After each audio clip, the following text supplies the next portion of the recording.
বিদেশী মোগলে কেনেকৈ ভাৰত জয় কৰিলে ৩০০ বছৰৰ ৰাজত্ব কেনেকৈ সম্ভৱ হ'ল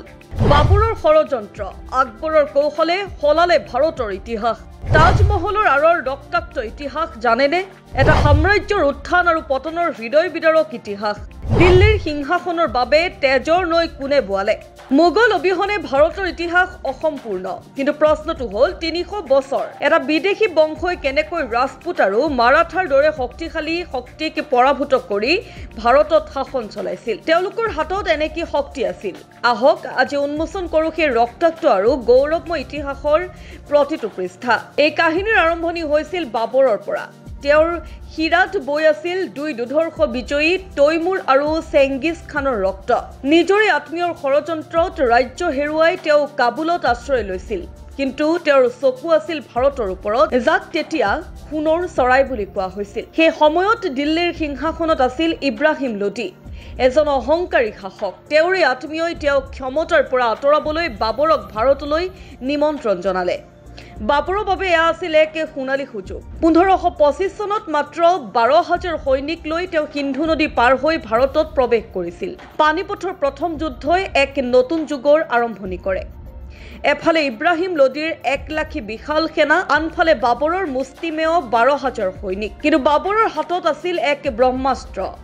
বাৰুদ আৰু কামান তেওঁৰ যুদ্ধ কৌশলে লোডিৰ বিশাল সেনাক কেইঘণ্টামানৰ ভিতৰতে ধূলিচ্ছাত কৰি পেলালে কামানৰ প্ৰচণ্ড শব্দত লোডিৰ হাতীবোৰে নিজৰ সেনাক গচকিবলৈ ধৰিলে ইব্ৰাহিম লোডিৰ মৃত্যুৰ লগে লগে দিল্লীৰ সিংহাসন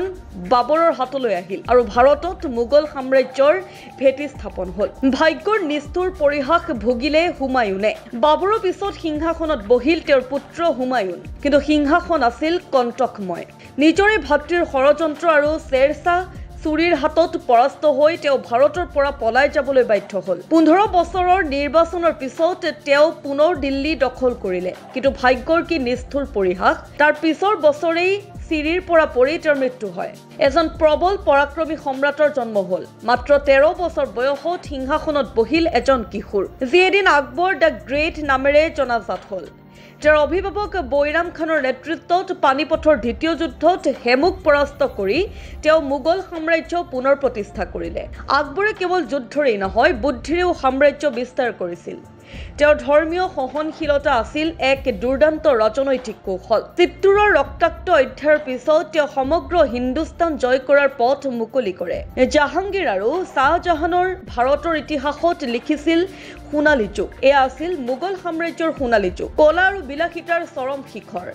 জাহাংগীৰৰ ন্যায় আৰু নুৰজাহানৰ প্ৰেমৰ কাহিনীৰ সমান্তৰালকৈ শ্বাহজাহানৰ স্থাপত্যই বিশ্বক চমক দিয়ে তেওঁ নিৰ্মাণ কৰিলে প্ৰেমৰ অমৰ প্ৰতীক তাজমহল লালকিল্লা আৰু বহুতো বিস্ময়কৰ অট্টালিকা ঔৰংগজেবৰ শাসনৰ পৰাই সাম্ৰাজ্যৰ পতনৰ আৰম্ভণি হয় কিন্তু ক্ষমতাৰ লোভত অন্ধ হৈ ঔৰংগজেবে নিজৰে ভাতৃক হত্যা কৰি পিতৃক বন্দী কৰি সিংহাসন দখল কৰে তেওঁ নিষ্ঠুৰ আৰু